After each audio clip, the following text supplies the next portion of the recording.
It's true. Bamboo bedding is dreamy to sleep on. That's why Quince aptly named their Bamboo Dream Quilt Set. Coming in 12 colors, you're absolutely going to love this quilt and 2 shams set.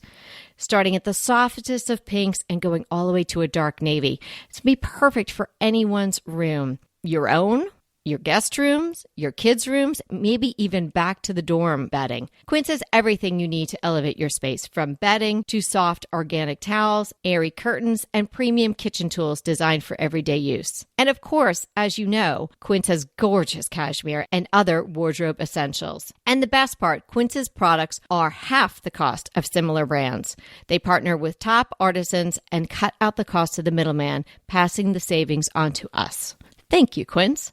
And they only work with factories that use safe, ethical, and responsible manufacturing practices, so you can feel good about your purchases from Quince. Elevate your space with home essentials from Quince. Go to quince.com/DTT for free shipping on your order and 365-day returns. That's Quince, QUINCE.com/DTT to get free shipping and 365-day returns. Quince.com/DTT. We're going to wake up your space. Hi,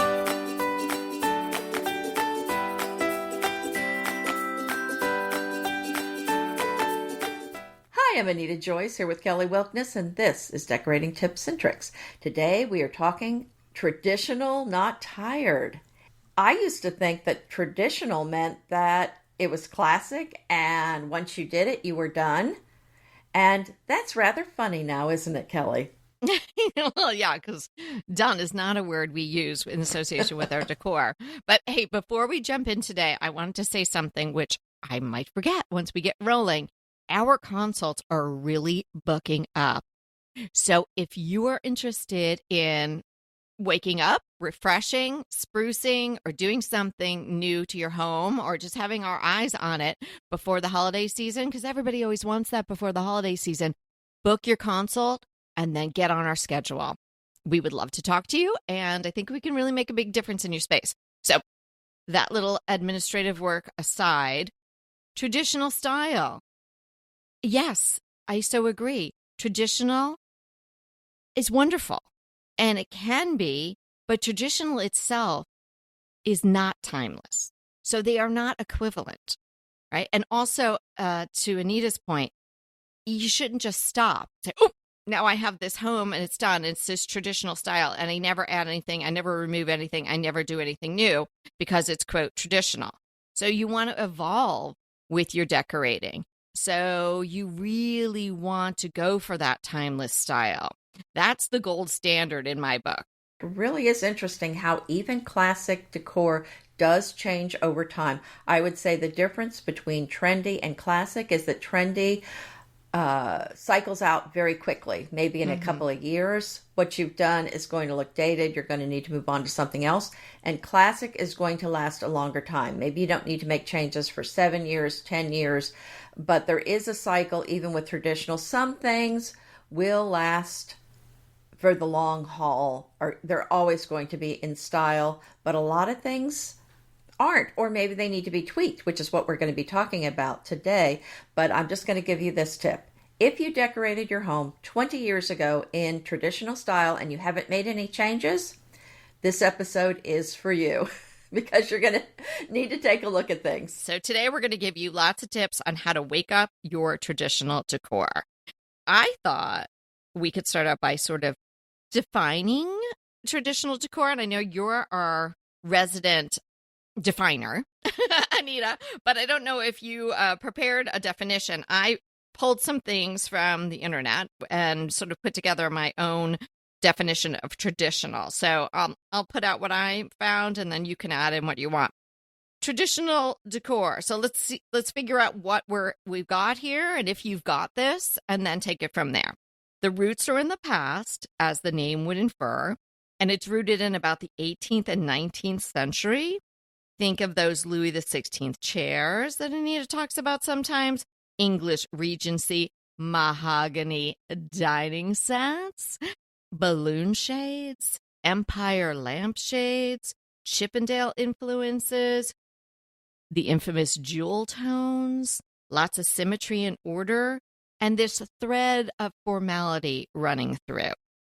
Not a lot of whimsy in that look. I think that's a very good definition and a very, very good explanation. Okay, great. I have a quote, too, from a legendary designer. Rooms can feel tired if they're paying respect to a moment, and that moment has passed. Oh, that's painful. Mic drop. Yeah, exactly. Well, and the other thing is, if you decorated your house a long time ago and haven't really been focused on that, I think maybe the world changed and maybe you weren't paying attention. And, you get used to seeing your decor and not paying attention to it. And so the world may have moved on, and then you're suddenly looking, wait a minute, did I keep up? Or, what's going on with my house? So, yeah, you really do need to be looking at things on an ongoing basis. And if you just kind of make small changes as time goes on, you're not going to be caught off guard. You're not going to suddenly wake up one day and realize that your house represents a moment that has passed. Yes. And I think part of the hesitation with this is because it is a beautiful look. Oftentimes the furnishings, especially the larger pieces, you spent a lot of money on. And it was this investment. The mahogany dining room table is such a clear example of that. I mean, how many have we seen over the years of being in this business and then doing the consults or people talking to us about how to refresh that room in particular? Because that was an expensive investment piece that people Well, and I had a very expensive crotch mahogany dining room table with all the leaves. It seated 12. 12, yeah. Kelly, 12. Yeah. It was not cheap. But I, at some point, said, I don't really want this anymore. And I no longer had a space large enough for this table. And to be honest with you, my dining room, I really don't even have one anymore. So I swapped my very formal mahogany James River table for this antique pine table. Mm-hmm. I mean, it's a different time. It's a different look. It's much more casual, but that's where we're going, is a much more casual entertaining. Right. Look around your house. Think about the topic that we're discussing today. Is your home kind of feeling a little blah to you? Or do you feel stuck in a moment and that moment has passed? Then this is for you. But I dare say it's for everybody. We're going to have lots of laughs and you're going to learn stuff anyway. But in particular, if you have decorated in this pretty traditional formal style, this episode's really going to help you a lot. So a lot of what we're going to talk about today is a removing, but we're also going to be talking about adding some things. Oftentimes, as we've been alluding to, people don't add. They are like, stop, I'm done. And then if that happens, you don't get that layered look. You don't get that growth of your personality or your family or your likes or your dislikes. If you looked at your closet and everything in there was a suit with shoulder pads, you would say, oh my gosh, I need to refresh my wardrobe. But oftentimes people don't look at their homes that way. So we want to look at our homes this way all the time. That's right. And my first tip is take a photograph of your house. Walk through it. Pretend like you're a visitor, pretend like you've never seen it, but also photograph every single room. And if you have not taken an impartial look at your house in a long time, you may be shocked by what you see. Does it look like it's in keeping with kind of the way things are headed? And are you happy with it? Or are you bored with some of the things in your home? Yeah, I think that's a great tip. And I would say, look at what you're drawn to. So you're going to take the photo of your house and then you're going to really with an objective eye, have a look at it and then see what you're drawn to. You don't necessarily want to emulate exactly what someone else is doing because that's just sort of copying somebody else's style. And we don't really encourage that for you. Of course, we want you to develop your own style. So maybe you do a mood board, or maybe you do what I really prefer is doing tear sheets for magazines. I'm always pulling stuff out. And I got my little folder, and then one that's day so I'll just hard say, to hear. Oh, I love it. My magazine's torn up. Oh, yeah, that's true. And then I donate them. People are probably like, wow, what was on that page? That must have been good. The person took it out. And then I keep my folder. And if I haven't looked at it for a while, I'll just, have a cup of tea or a glass of wine and I'll pull out my folder and I love looking through it. And it's interesting because then some stuff I thought was so great at the moment or, oh, that's an idea I want to pursue. And then I think, what was I thinking about? If you don't have a file like that, maybe start one because you don't have to act on this immediately. Don't run out and just buy something for the sake of buying something after you listen to this. You want to decide what you're going to add or what you're going to take away or what you're going to juxtapose with what you already have. Because as I mentioned, if you decorate it in the traditional style, a lot of what you have is going to be very nice furniture that probably cost a pretty penny at the time. And probably you won't be able to sell it now for anything close to what you paid for it.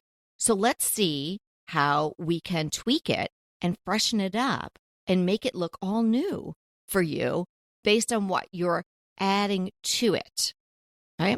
So that's really going to be a lot of my focus today because adding something fresh and new to you, so it could be a different antique from a different time period, but it's a new to you piece, will do so much. That's also enabling you to add these layers of interest and a new layer of you to your rooms. Hey, we'll be right back with the rest of the show, but keep listening so we can continue bringing you DTT. So have you tried Dupe yet? If you haven't, come on, dupe.com.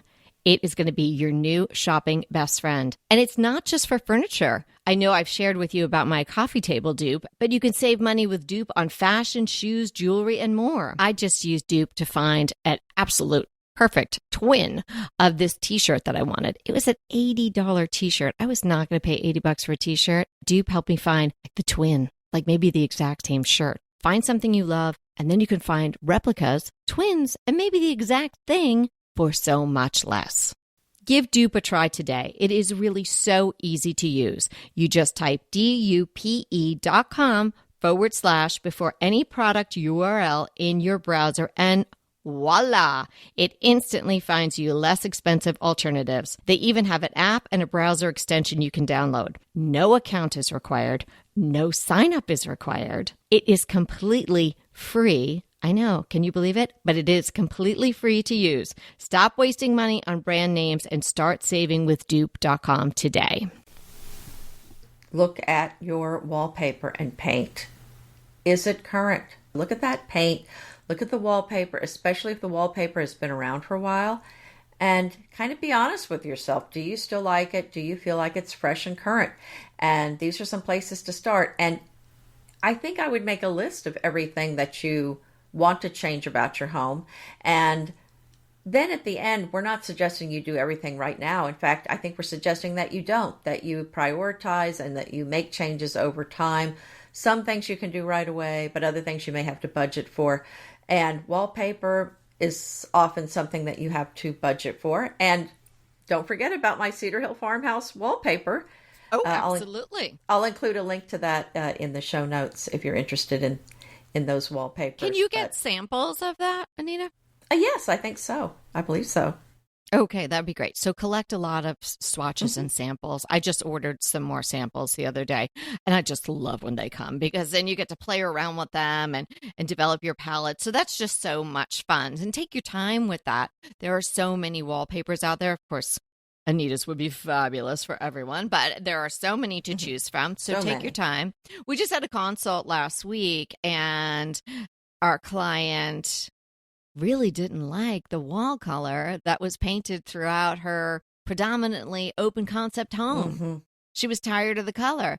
I got the sense she maybe didn't even like it from the beginning, and it wasn't doing anything for the house. So that's a big decision, particularly if you have an open concept house, but can make a tremendous difference. So if that's the only thing you did is you changed a wall color that was kind of dated, that is going to really refresh your home. And even if it just looks a little scuffed up and like it just needs a refresh and you like the color, well, the painter might not even charge you as much because maybe they can get away with just a refresher coat, not doing a whole primer and 2 coats and the whole thing. And maybe you don't even have to do the trim. So think about that as a real way to just put a spotlight on freshness in your home. Well, The other thing I wanted to mention about the paint is if you have not painted your house in a while, brace yourself because if you're using a painter, the price is astronomical compared to what it was maybe 10 years ago. So I've had a lot of painting work done and I'm getting ready to call my painter today to do a bunch more work. It's just expensive. I know they say paint is one of the cheapest things. I'm not sure we can say that anymore. Well, here's the thing. Well, first of all, I got a guy for you if anybody's local. But, Yeah, in Texas, okay. no, yeah, no, not local to you, local to me. But the thing about painting is done right. It's hard. People think about painting and you see these ads on TV, like someone goes to Home Depot and they buy a can of Behr paint and then they're like, yay, and having a cool drink on the porch in the afternoon. Well, no, that's not happening if you're doing the right job. I agree with you. Well, it might be if you have a painter, but if you're doing the work, yeah, you're not going to be sitting there going, but I don't even think if fun. you have a painter. Yeah, but I don't even think that's true if you have a painter because 75 to 85% of the job is the prep. So if your painter's not doing a full day of prep, then get a new painter. Well, right, that's true. What I was saying was you could be relaxing. Oh, yeah. Not that the work is done, because you're right. It does take quite a while to do everything. Yes. And then you want to check it all over, and there's always touch-ups. So it's a long process. But anyway, that's my little plug for painters, because I think people do think it's just slapping some paint on the wall, and No, it's really not. Not at all. So here's the thing that you can really think about if you have, I know I keep talking about this dining room, but I just know so many people have this dining room. Here's a picture of the dining room. Everyone can picture it. Maybe a traditional Persian type carpet that you paid a lot of money for.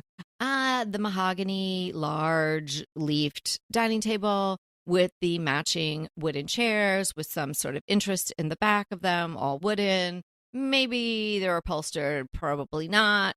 Maybe you have a sideboard. You may even have a china cabinet in there, all in the matching woods. Maybe you have a mirror, but maybe you have a piece of art like a Thomas Kincaid. I need to ban those. Ouch! I'm sorry.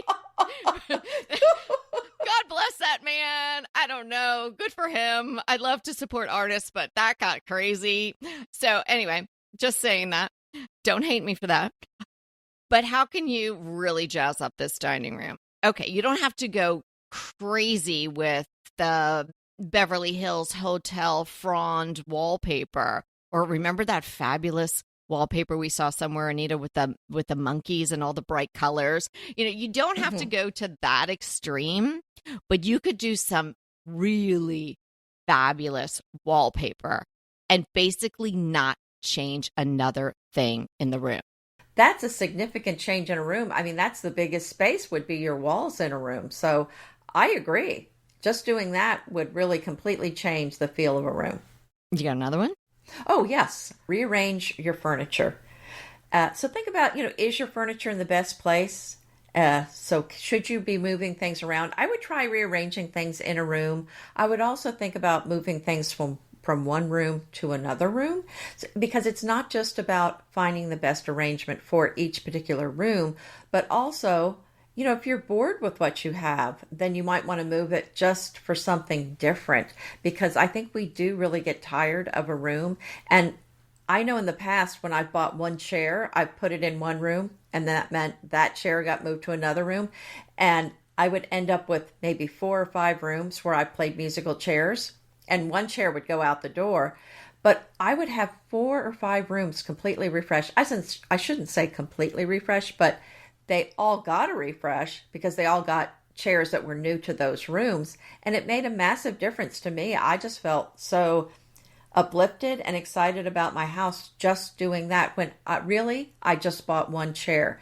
But also do think about the arrangement of the furniture in the room. Get some of those sliders and try moving your furniture around, because you might be surprised that things really might work better with a different layout. And think about your traffic flows, and are you blocking paths where people are walking? Think through all those things, and you might come up with something that you're pretty excited about.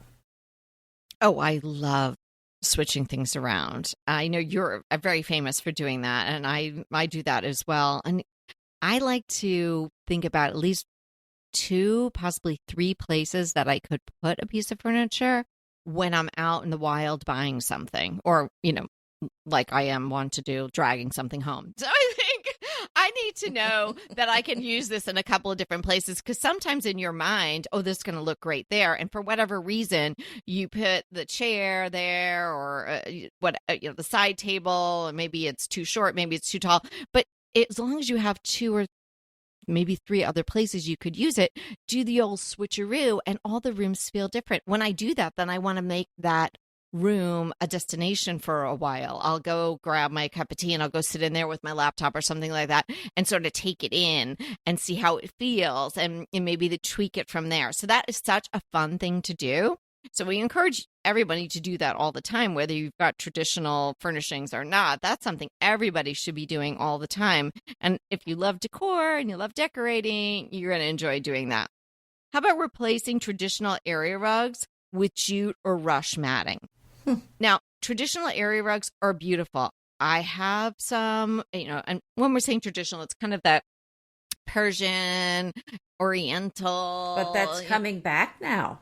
Yeah, for sure it is. So if you waited now, maybe just keep it. But here's the thing. Really hot now.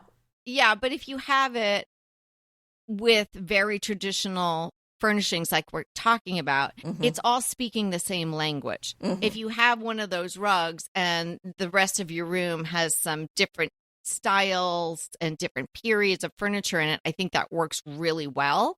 But if everything is this traditional time period, look, vibe, I think it's good to really shake it up. And a way that I love to shake up traditional furnishings is with a jute or sisal, or even the rush matting, which can be a little messy initially because it does shed a little bit. So I would be cautious on that. And it's not great with pets. So maybe you try something that's more of a synthetic sisal if you've got pets, so you can wash it.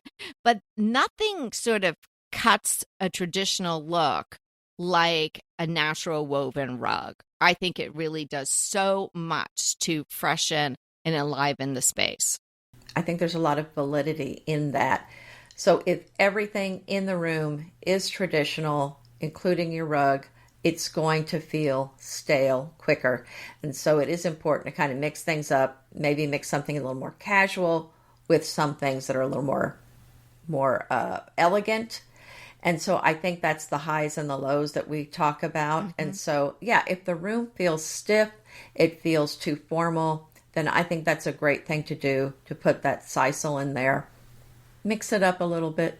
Yeah, doing what you just mentioned, that's putting you on the road to the timeless decor, which is, that is the goal. That's where you want to be. But that is not necessarily traditional. They are not one and the same. Or if everything is out of the traditional quote unquote catalog, you're not banging the timeless gong, right? You are stuck, tired in a moment. And we want to move on from that. To that end, I'm thinking about another very traditional, very formal look, and that is the heavy drapes, the balances, the heavy fringe. Not that I don't like a little fringe here and there, but if the drapes look too formal and too heavy, they're probably not working with the look for today's look. I think that's something you really need to take a look at. And here's the beauty of my suggestion is it is completely reversible. Leave your rods there. Just take the curtains down. Maybe give them a good wash, dry cleaning, whatever. Take them down and just try it with nothing there for a while. But don't take your curtain rods down yet. Just leave those and kind of decide if you like that look. You might try some lighter, brand new fresh curtains there. Or you may say, you know what, I don't need curtains at all, and you might decide to take them down completely. I think if the room needs some softness, curtains are a fabulous way to add it. But if the room has plenty of softness, it has plenty of color and texture, then maybe you don't need the curtains. So it really does depend on the situation. In a lot of cases, I like no curtains on the wall, but it really does just depend on your situation. But I definitely think this is a place for you to look and I think it's something that people tend to ignore are those old curtains because they might have been custom. You might have paid a Mm-hmm. whole lot of money for them. Yeah. But just because you did doesn't mean they should stay there. Agree, agree, agree. Especially if you've got some heavy draperies and shears under them and that whole shebang going on. Ouch, ouch. Yeah. Or if you've got some balloon shades and stuff like that. I think Anita's idea of just taking them down, leaving the hardware, see how you feel. There are issues with window treatments. It can really help a room, but it can really hurt a room. But if you need privacy, or if it's a room where you need to block the sun for glare, watching TV, or working, doing some office work or something like that, you may need something there. So test it out. If you take them down, leave them down for like a week or so, see in the evening, the morning, how the light is, see people walking by and waving to you and you're in your pajamas, you don't want that. So you want to make sure you are addressing the window treatment issue if it's somewhat of a need. And then if it turns out to be a need and you don't want to put back what you already had, then there are so many companies now. I think in the last year or two, it's been this incredible surge of companies coming on the market doing wonderful custom and semi-custom window treatments. I know I've mentioned that halfpricedrapes.com a bunch of times, but Homerilla, really weird name, great product. Oh, wow. Well, I found so many beautiful, fresh curtains at Anthropology that I absolutely adore. So I think that's a great source for if you want something kind of peppy and unique and one of a kind that's patterned. I think that's a great place. But also, I did buy some of your half price drapes that I found on Amazon, oddly enough, and they have been amazing and they are beautiful. So I think there are a lot of options, but what is it called again? Homerilla. Homerilla. Okay, I've got to try that. Every time I say it, I think of Godzilla for some reason. I don't get the name, but the customer service was fantastic. And these are companies where you can, I know Anthro is great. We love it. And the patterns are often fantastic. These companies such as Homerilla, 2 Pages, 3 H's, all kind of strange names. And I'm sure there are more out there. You can customize the header. You can customize the length. Sometimes you can even customize the width. You can customize the liner. So you really have a lot of options to get it right. And it is so much less than going to a local, although we love you to shop local, but it is a lot less expensive than going fully custom. So you could check out places like that, but take a step back from that even. If you take what you have down, great idea to wash it or dry clean it, and you want to put it back, but you want to put it back in a fresh way. Well, if it was on a rod or if it was on a track or it was fixed in just using a pole pocket, maybe you want to do some rings. You could do the rings with the clip-ons, which is very casual. Hard to hold a real hefty amount of weight, but you could try. There's also the option of having either you could do it yourself, just sew in one of those drapery hook. I don't even know. You might know what they're called, but is it just like a panel for the drapery hooks in the back, Anita? It's like that drapery hook tape that goes in the back. You can sew in pleating tape. Okay, is that what it's called? And then you can get the drapery hooks, which you can get on Amazon for like $6 for 100, and then attach it that way to the rings. So the rings aren't clipped on; they actually go on the little, the tiny little circular hole in the ring, and that's a really great look. And it also allows you to move the panels a lot easier than if they're on a pole pocket. It's been an amazing transformation in our new home once I got the curtains up. And I have not really been a big curtain person before, but I am loving my curtains. But I feel like the rooms needed a little softness. So, that's where I'm coming from there. Yeah, maybe with all the wood, because you have so much wood treatment on the walls. Maybe that is a good thing. Another way to do it is adding, and again, this isn't adding, so you'd have to think about it. Maybe you add some natural woven shades underneath. Or maybe you just go with natural wovens, which are great and certainly freshen up a space. And that's what I've done too. They had the faux wood blinds in this house when we bought it. And I took all of that down and put in bamboo shades. And I am so in love with the bamboo shades. And in most cases, I did put in a lot of curtains, and a lot of them from Anthropologie. And they're just very unique, colorful, cheery, and very fresh, very now feeling. So I hope that I don't in 5 years go, ugh, to my curtains, but we'll see. But we know you'll be looking, and you'll know because you're paying attention. My next tip is getting rid of the dated, boring, mass-produced artwork, because we do see this a lot, that people have artwork that's very dated feeling. My opinion is people bought it because they needed something on the wall.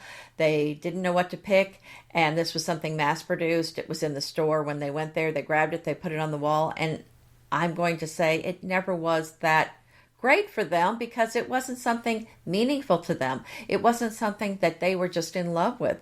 And so if that's the case, then I think it's time to move that stuff on out of your house. Now, if it's mass produced, but something that's extremely meaningful and beautiful to you, I'm not saying get rid of it, go ahead and keep it. But I think take a hard look at the stuff that maybe you put there just because you needed something and you were in a hurry, that maybe just really isn't doing anything for the space. There's, like you said, there's just so many great options for curtains now that are beautiful and custom or semi-custom that are inexpensive. Same thing with the artwork. You can go on Etsy, you can go on so many websites, find whatever. I mean, the world is your oyster. You pick whatever you want. They print it, and you can get it framed by the same company or buy the frame separately, or you print it yourself.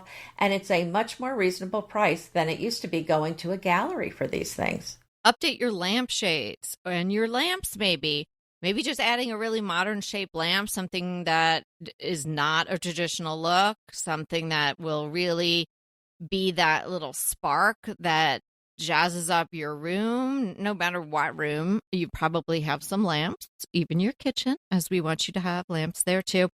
And even if you just want to change the lampshades, if you got those empire shaped lampshades, you've got silk lampshades, do something a little different. Maybe a black one with a gold interior, which lends off this gorgeous light. Maybe a burlap. Maybe the fabric shades that we saw coming out of the UK, and now you can get them everywhere here too, even Lamps Plus. That's a great way to fairly inexpensively update. And we've got episodes, I know we do, on how to size lampshades. So you could just search for lampshades at our site, and you'll find episodes give you all the details on what size shades you should be looking for. It's interesting you say that. I have a friend who had a gorgeous lamp. It was dated. She had paid a whole lot of money for it, and I paid her a pretty good resale price for it. I bought it from her, and I took the tired lampshade off and I changed it out. And it was a gold lamp base. I painted it black, and it looked like a completely different lamp. And I thought it was just absolutely beautiful when I finished. And when she saw it, she said, "Can I buy it back?" So that really is an example of how that just completely transformed the lamp. So you'll be amazed at how just changing out the lampshade will really completely change the look of the lamp. The pillows that came with the sofa. Oh, yeah. So no matter what sofa you have, we're not just necessarily talking about traditional shaped sofas right now. Everybody listen up to this one. If you're just using the pillows that came with the sofa, or you're trying to mix in the pillows that came with the sofa with your other toss pillows, it's never going to really work. Just put them away somewhere, or use them if they have nice inserts. Use the inserts and put some interesting pop colors, patterns. If you love traditional and you want to just ramp it up, put a really over-the-top chintz pillow cover over those, and bam, you are going to really refresh your room with, I'm going to say, at least 4 pillows. Okay? You can have more, but 4. What you just said is such a designer secret. I don't think people realize how important it is to just take those pillows off that came with whatever piece of furniture you bought. And I just put them in the barn, or I put them in the closet, and then I put out something that kind of pops with the fabric, something contrasting, down-filled, or linen, just something beautiful. And it is amazing how it can really add so much to the chair, because usually the fabric on the pillow matches the chair. And if you go with something contrasting, you're going to end up with a much better look. And going back to what you were doing with the rug, changing out something very traditional for something more casual, I'd like to see that same thing happen with maybe just some accessories in the room, that you change out something kind of tired and very traditional for something maybe a little more contemporary, just to mix it in, just a few things here and there. So like, for example, maybe you have one of those old brass trays with the faux bamboo handles, but it's all brass. Maybe move that out somewhere else and put in a glossy black tray or a sleek side table in a fun color. Love it. I think all of that is important. You want to mix things up. You don't want to have a room, for example, that has, all antiques in it. You want to have a few things that just look a little more not old, for lack of a better word. So right. I love antiques, but I think you want to mix it up a little bit in your room so that it doesn't look tired. Oh, yeah. Along those lines, garden stools, they're pretty traditional in the sense, but you can get one in chartreuse or bright red or orange or whatever color you want and add that in. Put that next to a very traditionally styled chair. Absolutely fabulous. That's the juxtaposition. That's the tension you want to be creating. The good tension, right? Lucite something. It could be even a coffee table. It could be a side table. It could be a lucite tray. It could be a lucite box. Just something that is going to say, I'm from a different time, but I fit in here. So you're going to make it work. Traditional furniture, oftentimes it's leggy. Maybe putting in a really chunky, rustic-looking basket under a leggy console, preferably with a lid, so then you could store things in it if needs be, or it just doesn't look like it's empty. But if it's empty, you could artfully drape something out of it, a little throw or something like that. Maybe put in a couple of extra pillows. Maybe this is the place when we did our question and answers the other day. One of our lovely listeners and reviewers was asking about where to put these extra pillows when people come over. Maybe that's what that basket is used for. Or maybe you have extra pillows and it's used just to bring the color around in the room. So there's so many ways to really freshen up what you already have, the beautiful things that you already have, to move it out of that moment and bring it into today. Exactly. What are we defining today? We're defining jardinière. It's a decorative planter, and it's from the old French term jardin, which means a garden. And it does refer to these beautiful planters. And a lot of times they were metal or zinc, and they had feet on them. I mean, originally that's what I think of as a jardinière, but also they're kind of also, that term refers to the more simple planter used today. But the term was first used in 1841. So if you hear that term, that's what it means. Fantastic. I love my crush for today, and we enjoyed doing this together, we being myself and my girls, over the summer. It is a little watercolor book from an artist that I saw on Instagram. It's Emily Lex Studio. So I will have the link to that in the show notes. But she creates these little books where she'll do a sketch of the book I have is birds. She has other ones now, wildflowers, and I think maybe animals and a few other things, maybe some plantings. And she does the sketch on one page, and then she gives you a blank page where you can then do your own sketch, but you can paint her sketch. And she gives you the colors that you would use for the watercolor and some instruction, but you have to buy your own little watercolor set. But, you know, the little set with the one little brush is plenty. We each had our own brush and we used the same watercolor set. And it was so relaxing. Her sketches are so charming, and it was pretty easy to do. and she gives you encouragement. And I think you're just going to love them. Comes in a little spiral bound book, and maybe 10, 12 birds in the one that I have. So you have 10 or more chances because you have some blank pages in the back to try again. But we loved doing it in the summer afternoon. It was so much fun. Well, that sounds like so much fun. Oh my goodness. We may have to try that as well. So my crush is actually something that Evie bought that I think is just perfect for her. And that is a 20-ounce mini crock pot. And she takes this to work because now Evie is really into the cooking. She has become this amazing cook. She finds recipes on Instagram. She makes them from scratch. And really with all these very healthy, amazing ingredients, I think my favorite dish of what she's made is a butternut squash fry recipe. Oh, ooh, incredible. I'm just so obsessed with those. I'm going to have to make them myself. But so she's making a lot of food herself. She wants to bring it to work.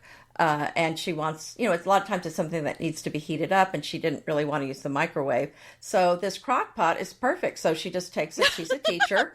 She takes it to her room, plugs it in, and then about the time that it's ready for her to eat her lunch, it's warm and ready to go. But it can go in the refrigerator in the meantime, or she can keep it in her cooler bag until it's ready for her to heat up.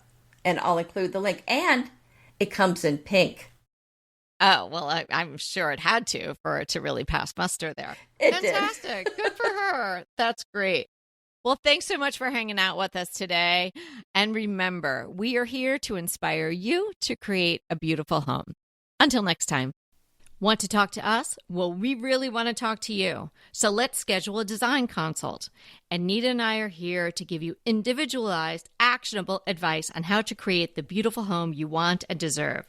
It's so easy to schedule a design consult with us. Simply click the link in the show notes or head to decoratingtipsandtricks.com/consult. When we talk to you on the scheduled time, we will be ready with so many great tips, advice, and yes, tricks. So sign up today for a design consult. We can't wait to talk to you.